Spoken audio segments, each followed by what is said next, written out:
So, Po, thank you for joining me today. I wanted to have a chat with you because we discovered each other earlier this year, and we've been doing some work together. And during that time, you started doing sort of something a bit different than I knew you for. I think perhaps you may have done this before, but it really came online for you about working with women around anger and alchemizing that.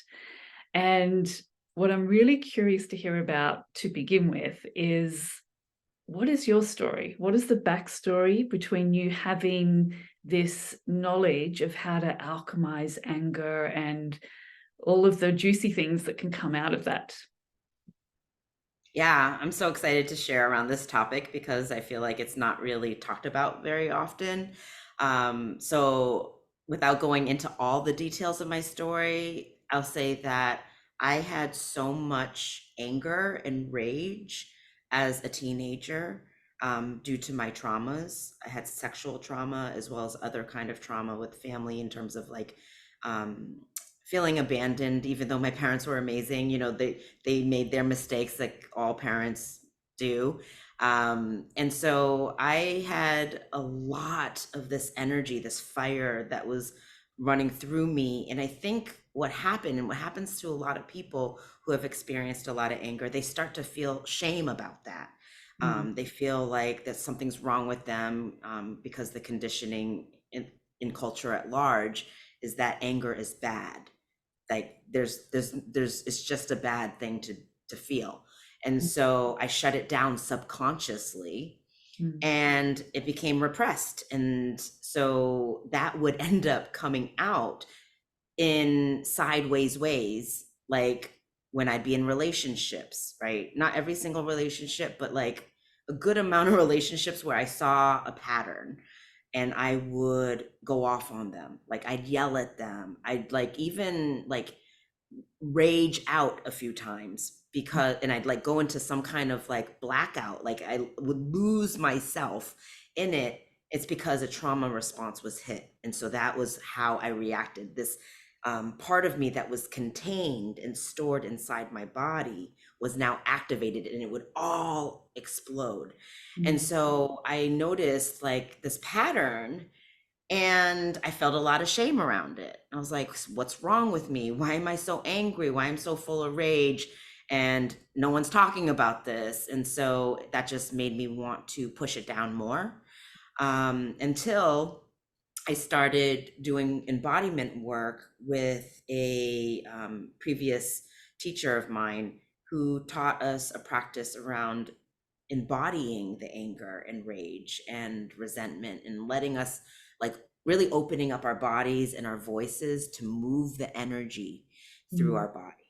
And it wasn't until then that I started to have approval over my anger Mm. and starting to really go back into my younger inner child selves to feel the anger that was stored then, right? Because all the things that we're experiencing now are very much connected to our inner children wounds. And so I traveled back and did that healing work while at the same time really doing the work in noticing in the moment when I'm activated and making conscious decisions in those moments to move the anger through in a healthy way versus reactive. So I, have gone through all the experiences, the whole range, and I've come out on the other side with such benefits like more peace in my body, deeper connection with my power, with my orgasmic energy, with my turn on, more connection, more intimacy, and more connection to my voice in a lot of ways. So there's so much that I've experienced that was a game changer for me. But I used what that teacher taught me and created my own. And so from my own personal experience, I learned, oh, what could be a more beautiful way to work with this. And so it's my own personal work. and I use it all the time, you know, because I'm human. I still get activated. I get angry, you know, I get resentful. And so I am always in the practice of it. And I know it's possible here because of my own experience. Yeah. So what are some of the signs and patterns that really help us know that we've got like some stuck energy around you know, anger and resentment? What have you noticed in other people that you've worked with? And yeah. Yeah. I want to first say, just in case somebody's watching this and they don't know what I mean by stored energy in the body, like, um, when we have traumas, when we have wounds, whether it's little t trauma or big T trauma, um, experiences that have deeply impacted us, it gets stored. Those emotions get stored in our body, in our nervous system, in our cells, like every aspect of our body. And so what happens is if we don't process them, then it can cause all kinds of issues. It could be health issues. I also am an acupuncturist. I've been an acupuncturist since Mm. 2011. And so I Yeah. have a very deep connection with the mind, body, emotional, energetic, you know, the ways they intertwine. And so if we don't move that energy, the emotions are energy. If we don't move those emotions and allow them to flow, then they do have these damaging effects on us, whether it's our body, our physical health, our emotional state. It could be insomnia, things like that, anxiety, depression. So that being said, I have noticed patterns in all the women that I've worked with. Um, they may seem obvious or not obvious, but I'll share a few. Mm. One is that across the board, pretty much people pleasers, codependent women, Mm. over caretakers, rescuers, women who really like have given themselves over to other people and their energy to other people instead of prioritizing themselves. Mm. And so that impacts their boundaries, right? So they have a harder time saying no. They have a harder time speaking up for their truth and what they desire. They also can be very disconnected from their own deeper desires. And in terms of the voice, they may be disconnected to their expression.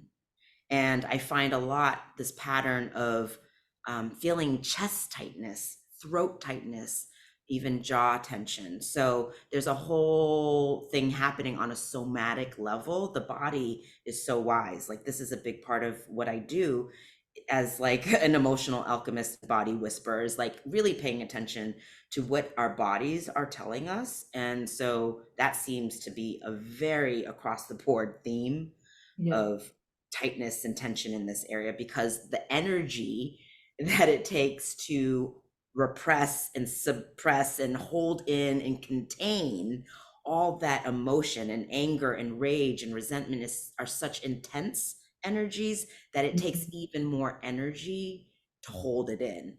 And Yeah. so there's like this disconnect right here. It's Yeah. like one half of the body and then another half, right? And they're not um, connected. Yeah. Um, and so a lot of times there's this disconnect from the body. A lot of these women have been very disconnected from their bodies, and disassociated even perhaps.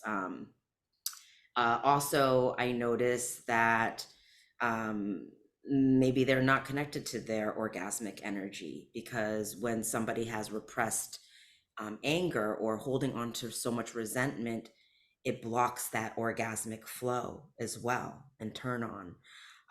And I had mentioned to you earlier that there's a book called The Extended Orgasm, and they talk about how, you know, the majority of women who have a harder time with having an orgasm is because of anger. Yeah. And what I found is that so many women, either it's two ways. Either women know they're angry because they might just like spout out, you know, yell at their partner out of nowhere and like, oh, why am I doing that? Like kind of what I was doing in my past. Or it's so internalized that they don't even realize that they're angry. There's so many people who don't realize. Yeah, that I was like the opposite to you. Like, Yeah. I didn't even know how to be angry, really. So let me share a couple of things that I was like thinking about as I was preparing to speak with you, because I was like, how does anger show up in my life? How has it? And it's this total, like, I think you put that really well, like what did you say, like the suppression of it? No, you said something else. Repression. Yeah. So if I think about a scenario that I've had with a sort of distant family member, and how this whole situation played out, it's like there's something happened and something was said, and it was like,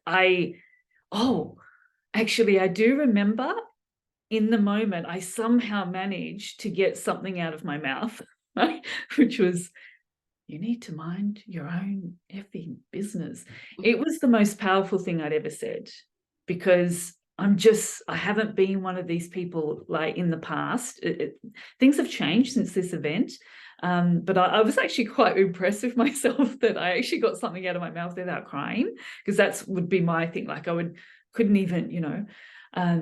But then I sat there at the table and I ate a meal that was like I was eating my resentment, and I even worry that maybe that even did some damage to my digestive system, and then after that, it was like when I look back on it, it's like I never even connected with this idea of angry. Like, I didn't think I'm so angry. It was like I felt wounded. I felt like threatened. I felt so many things. When things then sort of died down, and there was never any apology or anything, which I really wanted, but it was like, and even to a certain extent to this day, there's like me giving the cold shoulder. It's like me not being open, my heart being closed, being polite, but you're not coming near me again. And the thinking of things as an irritation. But what's interesting as well, through this experience that I had, and I had some mentoring around it, I was really encouraged to get freaking angry, and I was just thinking, wow, like I love the sound of this, but it felt a little bit out of reach, But then something actually came up with my husband, like a few weeks later, and it wasn't even a major thing, but he really freaking irritated me. He was like, he did something and I just couldn't believe it.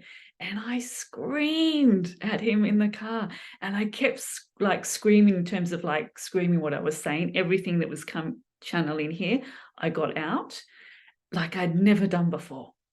And I was just like, it went for about 10 minutes, and then there was nothing, right? And the air felt so clean. It felt so like we got on with our day. It was like it was all out. I'd never experienced something like that before. And I've been able to like little by little, like, get my anger on. But it's quite incredible. Like, I think part of it for me was like just very much understanding that you're not a good person to get angry. Exactly. That is the conditioning. It's like anger's bad. It makes you a bad person. There's no education around healthy anger, right? Because anger is healthy when we are able to have permission and it can acknowledge it for what it is, as a protection, like a true way of having boundaries of like, no, it's not okay, right? And I love that you had that experience and you got to experience the cleanliness, because that is exactly what it is. Because what I notice in the patterns, the people who are not really acknowledging and facing their anger, they have that irritability that you're talking about. It could be they're nitpicking. So it can all be internal in your head or actually out on people. So it could be the irritability, nitpicking, complaining, passive aggressiveness, right? And we know how that feels. So that's why the passive aggressiveness, that feels so yucky and unclean. But when you're able to just say it how it is, you're Yeah. like, oh, yeah, that feels good. Um, and so yeah, I love that you're you're coming out and sharing your story to give other people permission to own their anger, because it really is such a freeing experience. Because what I noticed from working with people is that it's the thing that people avoid the most. Like, people avoid grief as well, right? But I feel like they avoid anger more than anything, because there is so much shame around it and nobody talks about it. And so once we can go to that root and heal that relationship with anger, then everything, all the branches start to shift. Everything in your life starts to shift in such a magical and miraculous way. I've been blown away time and time again by that and witnessing people go through that. But also, I wanted to say, because I'm an acupuncturist, I also notice patterns in other parts of the body besides this area that we talked about in the throat, chest, and jaw. So the liver is on the right side of the body. And in Chinese medicine, every organ is connected to an emotion. And so the liver is connected to anger. And so when somebody has a lot of body issues, maybe they have like an ankle on the right, or knee right pain, pain on the right knee, or right shoulder pain, or they are getting eczema on the right side or something, that is an indicator as well. So somebody still might be in denial about their anger, but if they notice and see the patterns in their body, then they can be like, oh, this is a wake up call. So other things are like headaches a lot, um, as well as eczema, skin issues like itchy issues on the skin, and feeling hot in the face, maybe flushed in the face, um, and other signs that are not connected to Chinese medicine, which would be like depression. Depression happens because we're pushing down the emotions. It's the word depression even says that, right? Yeah. So when we're containing all these emotions, you can become depressed. And so there's so much that I've seen about people letting go of their depression through anger alchemy work, or exhaustion, because it takes so much energy to contain it. If somebody's like really exhausted, it could be because of all that repression. So those are a few signs and symptoms that I've noticed. But yeah, so hopefully people who are watching that will be like, I'm not angry. They're like, oh, maybe I am. And maybe that's why I'm having certain issues as a result, that I didn't connect with it. Yeah. And I love that you bring up the liver. I studied a little bit of Chinese medicine as when I was studying kinesiology, and I really like how they, some of these sayings that we have, like he's livid or I'm livid, it's connected to the liver. You've heard of Mm. that saying? I never heard of that saying. No. Oh, okay. So I don't know whether it's like a British Australian thing, but there's a saying he was livid, like Oh, angry. interesting. Yeah, Yes. angry. Yeah. So I don't know if anyone else knows of that term. That's sort of where it comes from, like the liver. And yeah, so it's interesting. So in terms of like why people don't want to face it, yeah, like avoid facing their anger. Um, I'm sure you've got some thoughts on that, but something that came to mind, because you said people also avoid grief. And when I think of the grief side, I think that, I think part of that is a fear of, well, if I allow myself to go there, that's like a bottomless pit.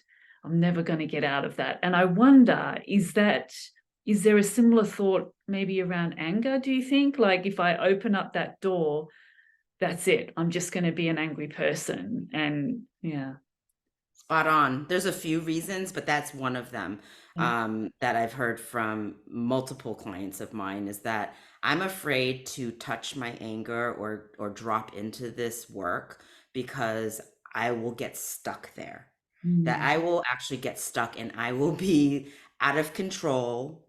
I will just walk around like an angry person all the time.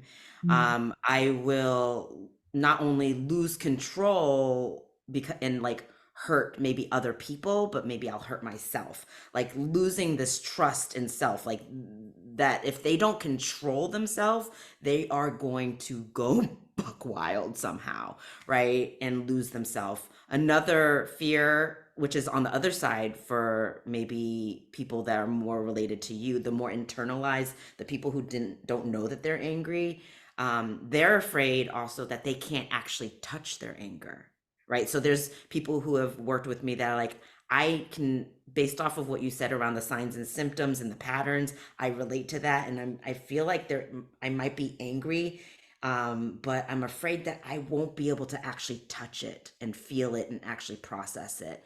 And this actually brings up another thing that I think is really important to say, that there's a lot of like the people who are the angriest let's not say the angriest, the most repressed anger I found are the ones that are the nicest. Yeah. Yeah.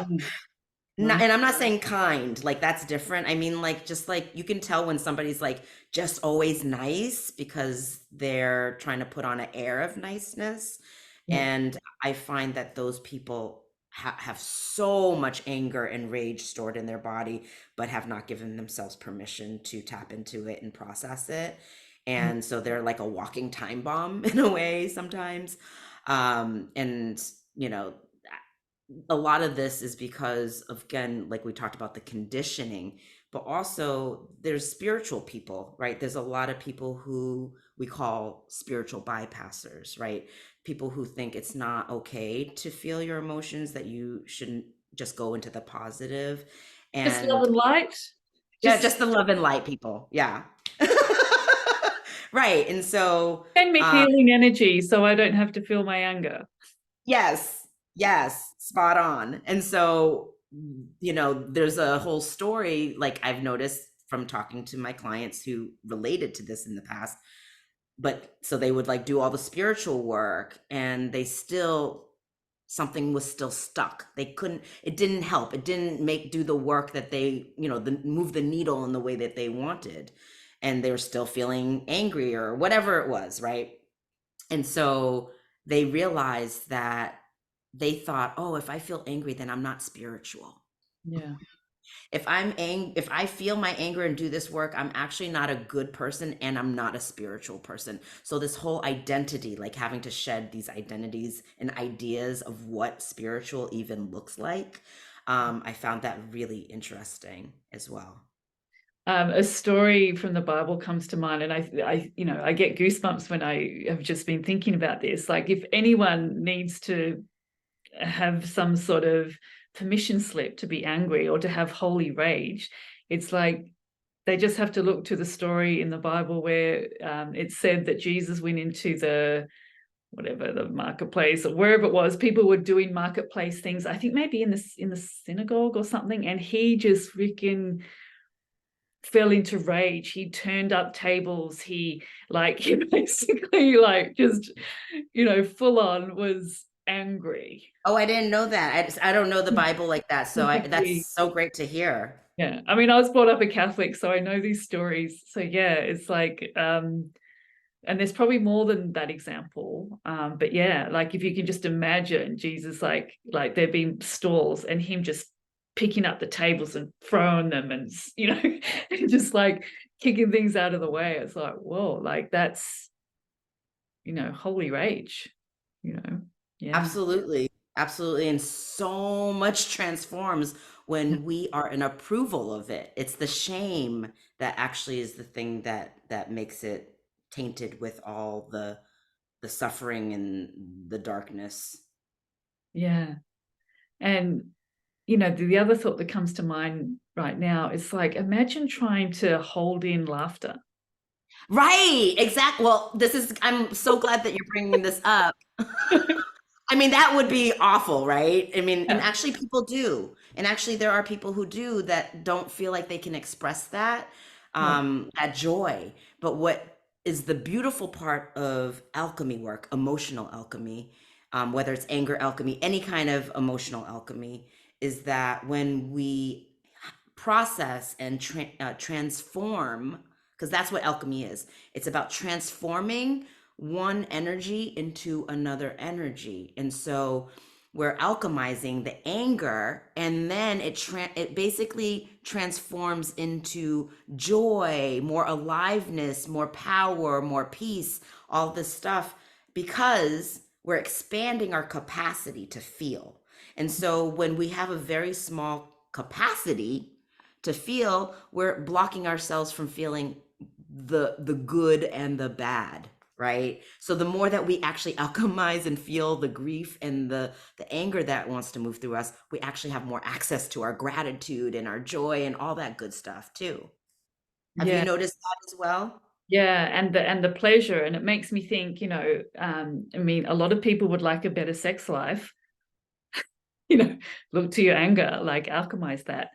And yeah, I have a little experience that I was going to share to sort of illustrate, from my experience at least, what can be on the other side of this. And so I had this situation where I was very very upset, very triggered by same family member. And it had been a few weeks since this event had happened, and I was still so worked up about it. And I felt really bad because I'm like, I felt like, Dani, rise above it, sort of thing. Like, you can do better, like kind of positive self-talking myself, trying to feel better. And what I ended up doing this particular day is I'm like, I must have read something somewhere, and I had this understanding, actually, even without reading something, that I needed to actually feel my feelings, but I'd been so caught up that I hadn't realized I was trying to resist them. I'm like, just trying to feel better, but I was just resisting for weeks. And I'm like, I think it was a light bulb moment, and I'm like, right, okay. So I lay down on my bed, and I just, I was just like really open, and I thought, I'm just going to invite all of the emotions in, whatever is out there that's trying to come in, and I'm trying to stop it. And so I was just like, whatever the first one is, I named it. So no doubt one of those was anger, resentment, as each one idea came, I said it and I felt it and I allowed it to move around.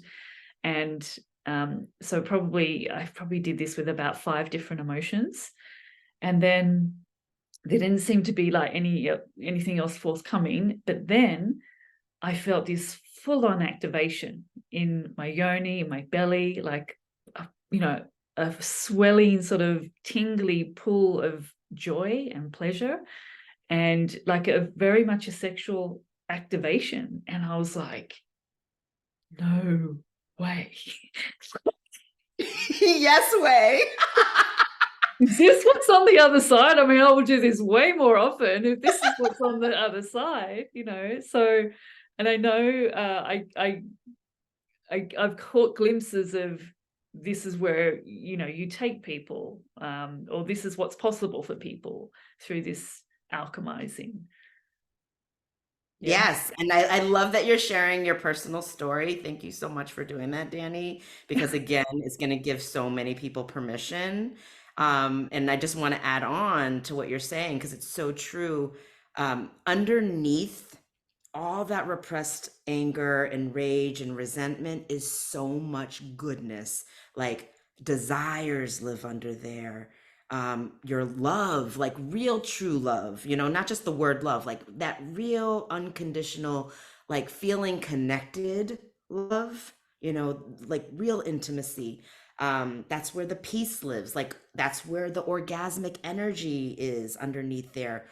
That's where our turn on is. So that is that if somebody's like, oh, I don't want to deal with my anger, but then they're like, oh, I do want this though, I mean, that could be the inspiration that they need, because when we shut down in this area, we're shutting down all those other areas too. Yeah, I think the next thing is to really, let's look at what are some of the first things that people can do in this journey if they're sort of resonating to what we've been talking about and see themselves in this. What is their first step, do you think? What would you suggest into alchemizing their anger? Yeah, the first step is acknowledgement. Mm. If you are in denial of being resentful or have being angry, like there's no step forward after that. Like you, that literally is the number one step. And and so really seeing for yourself and being honest with yourself, like, okay, am I holding on to stuff that I have not been acknowledging, or maybe I saw it and I didn't approve of it, so like giving yourself more approval, like, okay, this is how I feel, right? It's okay. I'm a human being. I'm allowed to feel angry. This is normal. And so, yeah, acknowledgement and approval Mhm. would be the first steps.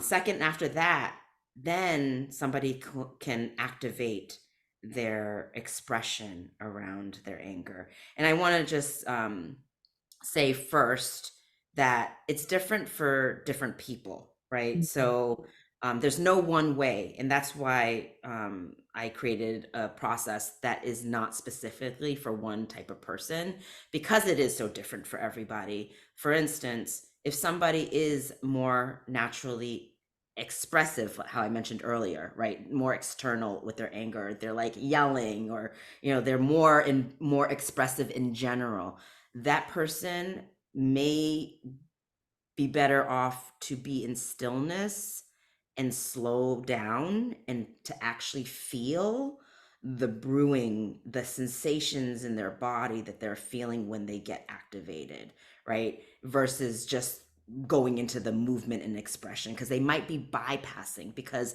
it's automatic for them to go into the expression. And we don't want to bypass anything. We want to meet ourselves exactly in the spot that is going to help to alchemize. And then so somebody who's more internal, that it's not as expressed, and that type of person, I would say, oh, lean into more of your expression. So it's always, in the work that I do, is lean into the opposite of what you're used to, opposite of your habitual ways. And so for that person who's typically unexpressed, and internalized in that way, I would say, okay, maybe lean into screaming into a pillow. Yeah. Lean into maybe growling. If you're not ready for a scream, maybe you're growling and making a sound through your voice. And maybe you start moving your body in a way that expresses it. Maybe you start stomping. Maybe you're shaking your body. Maybe you can punch the couch, right? So really allowing that external expression and movement to happen. And this is just the surface level, right? Because there's so much more, because that activation is happening because of a deeper wound. And so what's really healing and sustainable is actually doing the deeper work. But this is a good place to start to connect with your body and your anger and what's living inside of you. Yeah. And so for people who want like more of a container, more of a guided experience, and to really do the deeper work, you offer something now in relation to that. It's your anger alchemy program. Is that correct? Well, it's actually going to be a membership that's going to include Anger Alchemy. I'm no longer doing the actual start and stop program for it, which was super successful, amazing, and major transformations. But the membership will begin the beginning of the year, January 2024, and it's going to include Anger Alchemy as part of it. And a lot of the work I do in regards to healing is to do the inner child healing work. So, what I've noticed, and this might be helpful for your viewers, is that, you know, our inner child or children, different ages, they didn't feel heard or seen, right? And so that's why they repressed the anger. So they didn't have permission to express themselves. They were shut down somehow. They didn't feel safe to actually express how they felt. And so what I've noticed in my clients in this work is that there's so many inner children that are full of rage and anger, and Mm. have not actually had the space to feel and move that anger. And so that's what I mean by the deeper work, right? So the expression piece, all that stuff is amazing and perfect. But until we tap into the deeper root piece, the actual cause, then we're not actually healing from the root. We need to do that work to make it sustainable and really make a long lasting shift where we're not activated all the time, because that's what happens. We don't become, when we do this work, we're not activated all the time. If you're activated all the time, there's probably a root that has not been dealt with and paid attention to or loved up on in some way. So yeah, the membership will start in January, and people, can contact me via my website or social media to get on the wait list. So yeah, I'm excited about this offering. Excellent. Well, below this video, we'll pop your link so that people can go and check that out. So I think that's a wrap then, Po. Thank you so much for having this conversation with me. And anyone who's watching, if you have any questions, just pop it in the comments, and Po or I will come back, or I'll let Po know if it's on my YouTube channel or wherever. And yeah, we'll answer any questions you have about this topic. So thank you so much, Po. Bye for now, and thanks for watching, everyone. Bye. Thank you so much, Dani.